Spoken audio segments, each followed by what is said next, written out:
Olá pessoal, hoje eu quero falar com você sobre esse panfleto ideológico Economia do Desejo, a farsa da tese neoliberal, escrito pelo economista Eduardo Moreira. E o livro ainda conta com um prefácio de um renomado economista brasileiro, um célebre pensador da escola estruturalista, Luiz Gonzaga Beloso. Esse livro aqui foi publicado em meia pandemia, no fatídico ano de 2020. E eu me senti estimulado a ler esse livro inicialmente porque ele trata justamente de dar uma criticada aí no Índice de Liberdade Econômica, publicado pela Heritage Foundation e Wall Street Journal anualmente, e que é uma importante referência aí no debate pelo menos brasileiro, aí, dos defensores do livre mercado contra os defensores do intervencionismo estatal, do estatismo e tal. Porque aquele índice, no fim das contas, muito utilizado pelos liberais, em que ele estuda aí mais de 100 países e ele acaba mostrando que, de acordo com os critérios do índice, os países que apresentam o maior índice de liberdade econômica são justamente os países mais ricos, com menores índices de pobreza, etc.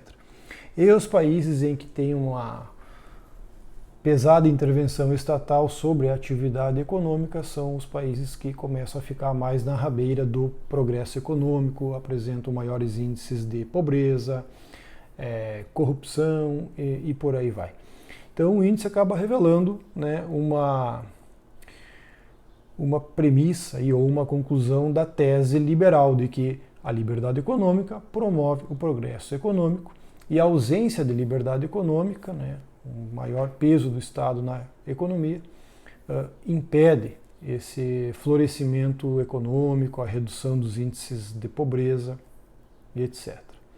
Acaba sendo um grande trunfo aí nos debates, e assim o foram no Brasil por muito tempo. Eu lembro do Olavo de Carvalho, lá em 2002, 2003, nos debates aí que ele começou a participar no Brasil, ele puxava esse índice de liberdade econômica aí durante o debate lá para atirar a pá de cal sobre o seu debatedor lá, para mostrar que o liberalismo econômico sim é o grande promotor do progresso das nações. Bem, então, tendo isso como motivo que me levou a ler esse livro, eu já tinha visto por aí o Eduardo Moreira, né, uma figura no mínimo interessante, né, ele foi um ex-banqueiro, abandonou a carreira de banqueiro e aderiu ao ativismo militante de esquerda quase que radical. Né, em termos de ativismo, sim, porque ele foi morar com o MST, ele tem um trabalho assim de ativismo bem interessante. E ele fundou aí o ICL, que é o Instituto Cultural Liberta, uma coisa assim, a Cultura Liberta, um negócio assim, que hoje é um canal no YouTube ali que tem transmissão ao vivo aí diária de noticiários e tal. Então ele é um dos donos aí desse canal ICL no YouTube. E o Eduardo Moreira é uma figura curiosa porque ele, ainda enquanto banqueiro, portanto multimilionário, ele sofreu uma situação de saúde muito grave, esteve quase à beira da morte ou da inconsciência, foi realmente muito grave o que ele passou. E naquele momento no hospital, lá ele estava, né, nos melhores hospitais aí do Rio de Janeiro, e ao mesmo tempo em que ele estava lá em convalescente no hospital, um funcionário dele estava com uma filha também doente, passando por uma necessidade naquele momento, e ele teve que socorrer num hospital e foi para o hospital público e tal. E ele ligou para o Eduardo e comentou que ele estava envolvido com a filha dele no hospital. E ele disse: não, vai tranquilo, faz o que tem que fazer nela aí e tal. E 2 ou 3 dias depois ele falou de novo com o Eduardo e ele ainda estava na fila do hospital com a filha, numa situação bastante crítica.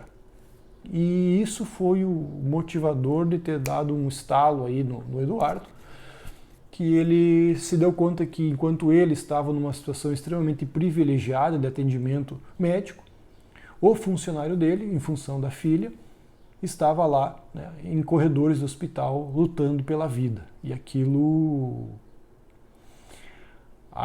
mexeu muito com o Eduardo e ele resolveu, né, mudar a percepção que ele tinha do funcionamento do mundo. Até porque ele era um cara do mercado financeiro, um banqueiro propriamente dito, lidava com o mercado financeiro, então ele teve um change, um turning point, e ele mudou radicalmente a percepção dele da existência humana na Terra.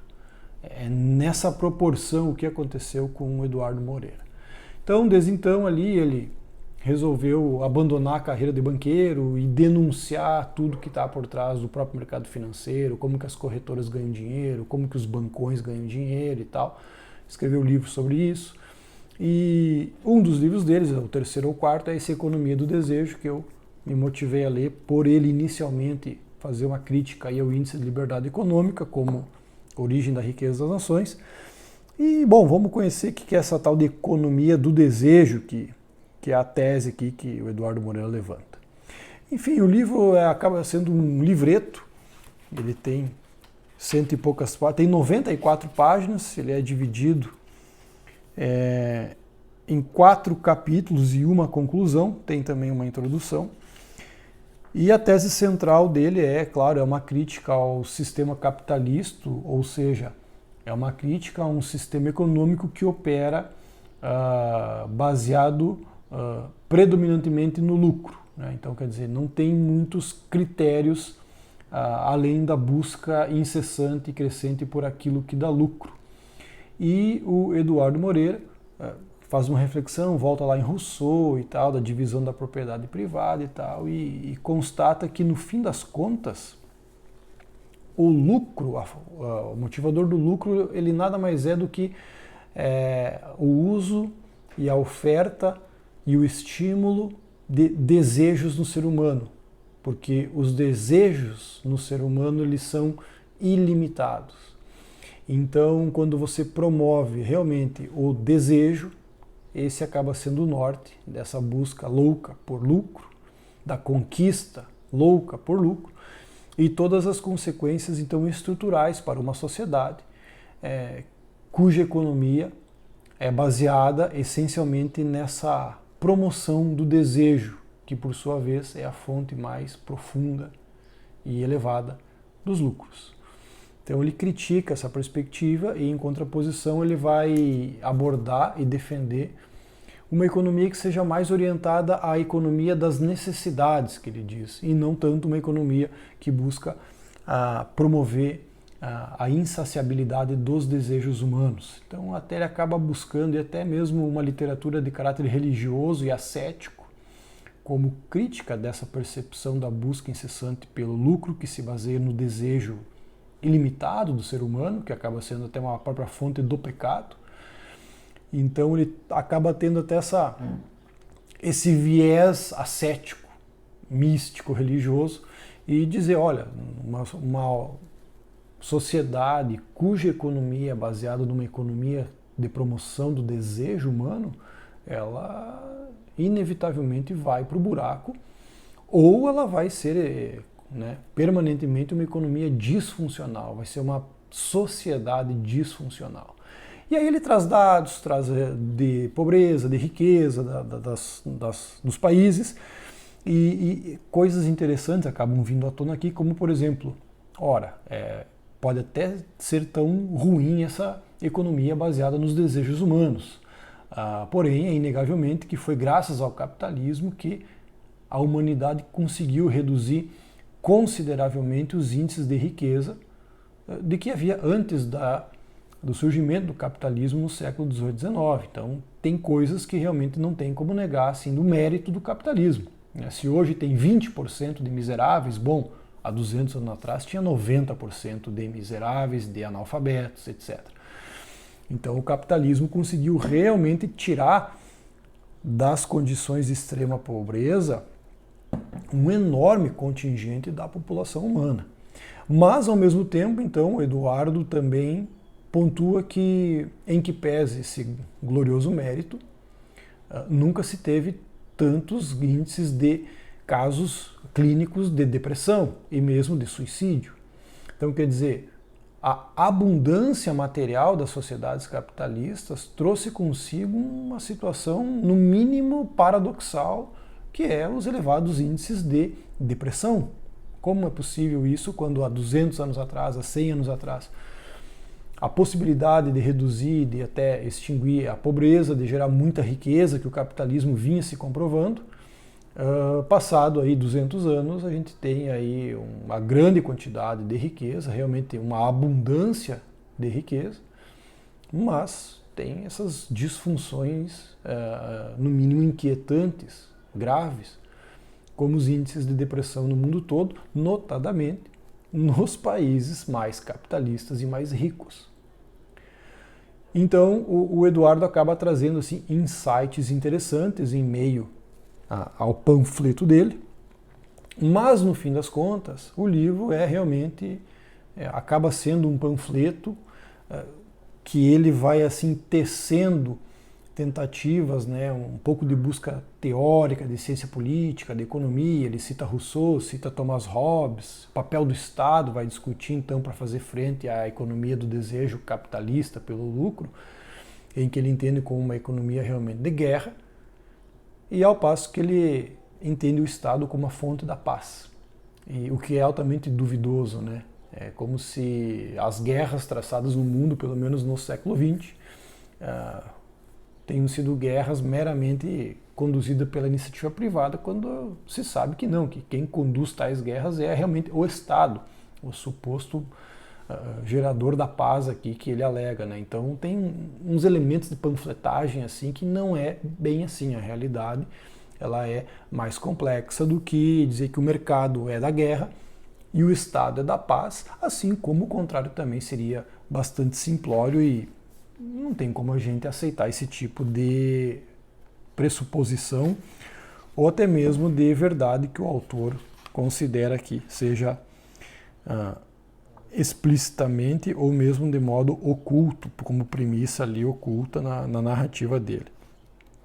Então o livro, no fim das contas, ele acaba sendo um livro interessante para se ler. Eu julguei que ele trouxe algumas provocações interessantes, alguns insights aqui e ali, mas realmente é um livro panfletário, em alguns momentos menos, né, e outros momentos mais. Então a gente vai, ao longo dele, vai percebendo ao longo do fio da narrativa, esses elementos mais panfletários, menos panfletários e tal, insights interessantes, ora, notadamente insights furados. E ele vai defender então um papel do Estado, no fim das contas, para refrear esse ímpeto insano pelo lucro e pelo desejo, e que o papel do Estado seja realmente de conciliar uma certa busca por lucro dentro de um parâmetro saudável, que ele não diz qual é, mas ele, né, pontua nessa linha enquanto um panfleto, e a economia da necessidade para realmente buscar extinguir situações de pobreza na sociedade, o que é algo em si, né, realmente muito virtuoso, meritoso. Só que a gente tem que voltar àquela velha questão. Muito bem, o fim desejado ele é nobre, mas os meios que você está propondo para se atingir esses fins podem não ser eficazes para chegar lá e talvez gerar mais problema do que já tem. Então essa questão a gente tem que se impor, e é um ponto aqui que a gente vê que é uma fragilidade do livro, né? A solução que ele propõe acaba sendo meio ingênua de acreditar que o Estado, com seus políticos, ainda mais no Brasil, que é um pouco da ênfase dele, imaginar aí que essa turma que está aí, o PT, que está no governo, seriam os políticos adequados para conduzir isso que ele defende aqui, até porque ele é um eleitor declarado do PT, né, e um anti-Bolsonaro, antifascista e coisa e tal. Então, ao tempo que a gente vê assim, que existe uma intenção nobre no fim que ele busca, não deixa de ter a sua nobreza, é claro, mas os meios que ele advoga para chegar lá e as pessoas que ele acredita que podem nos aproximar desse modelo é altamente duvidoso, chega a ser até ser vergonhoso. Mas esse é o Eduardo Moreira. essa figura polêmica, às vezes até um pouco pitoresca, mas está aí fazendo um trabalho de ativismo bastante forte nas redes, tem o canal no ICL, enfim, autor aí de 5, 6 livros, e tem aí a sua presença e até a sua influência em certa medida aí nos meios de formação de opinião no Brasil. Então eu acabei fazendo um resuminho aqui no fim do livro, uma percepção minha, então, que eu coloquei aqui, ó, que eu escrevi o seguinte: o livro é um panfleto ideológico, lança teorias, premissas, abertas ou ocultas, informações e dados para compor o fio da narrativa ideológica maior do autor. Ele me pareceu uma espécie de as 6 lições do Mises para a esquerda ideológica. Bem, ao fim, o autor reconhece o caráter apenas panfletário do livro, que está no último parágrafo, e aqui eu leio para vocês o último parágrafo que ele pontua isso aí. Por fim, cito Eduardo, né? Por fim, podemos estar errados em tudo aquilo que acreditamos e defendemos. Lúcido. Todo este livro pode ser falho, com teses que não resistirão nem ao tempo e nem às críticas. Talvez seja até este seu destino mais provável. Gostei da humildade do autor. Sigo. Foi o destino de quase tudo que foi produzido pelo homem até hoje. Mas, com o amigo Frei Beto, que muito me ajudou com uma conversa no momento de muito sofrimento nesta jornada que escolhi trilhar, aprendi algo que passei a sempre lembrar nos momentos difíceis. Disse-me ele: querido Eduardo, espero que Deus lhe conceda na vida a graça que me concedeu e que você perceba que é melhor estar errado ao lado dos oprimidos do que ter a pretensão de estar certo ao lado dos opressores. E assim termina o livro. De uma forma infantil, eu diria. Um 8, um 80, melhor estar errado do lado dos oprimidos, ou seja, é melhor ser um ideólogo de inspiração marxista, custe o que custar, do que pretender estar certo não sendo um marxista. Então é infantil, é um final lamentável, e ele reconhece no fim, olha cara, tudo que eu escrevi pode ser uma merda, tudo isso pode não se sustentar ao tempo e nem mesmo as críticas, mas é o que eu acredito. Então, ponto assim de honestidade do autor, no fim das contas dizendo que ele escreveu um panfleto meio com o fígado, mas enfim, né, quem quiser investir o seu tempo ou desperdiçar o seu tempo lendo, que assim o faça. De minha parte, eu gostei da experiência de ler, né, como um curioso, como um interessado no funcionamento da mente da esquerda, de economistas ligados mais à esquerda, ao intervencionismo estatal, aos críticos do liberalismo, que sempre tem coisas interessantes que a gente aprende, porque a realidade ela não é nem preta e nem branca, ela tem vários tons de cinza, ela tem várias situações aí de complexidade que me leva aí a ler coisas que às vezes eu não gosto, que às vezes eu não tenho afeição, mas que no fim das contas, no mínimo, me provocam intelectualmente, e isso é muito válido para a gente aprimorar a própria percepção nossa da realidade e talvez, acima de tudo, a percepção de como que os outros pensam, como que pessoas que formam opinião pública por aí pensam e articulam a sua cosmovisão, que influenciam tanta gente e que, mesmo assim, eu sou contra, não sou adepto, nem simpático e tal. Então, esse exercício intelectual me é interessante e por isso eu resolvi dar aí uma carta verde para o Eduardo Moreira e ler o seu Economia do Desejo. Beleza, pessoal? Era isso. Até o próximo.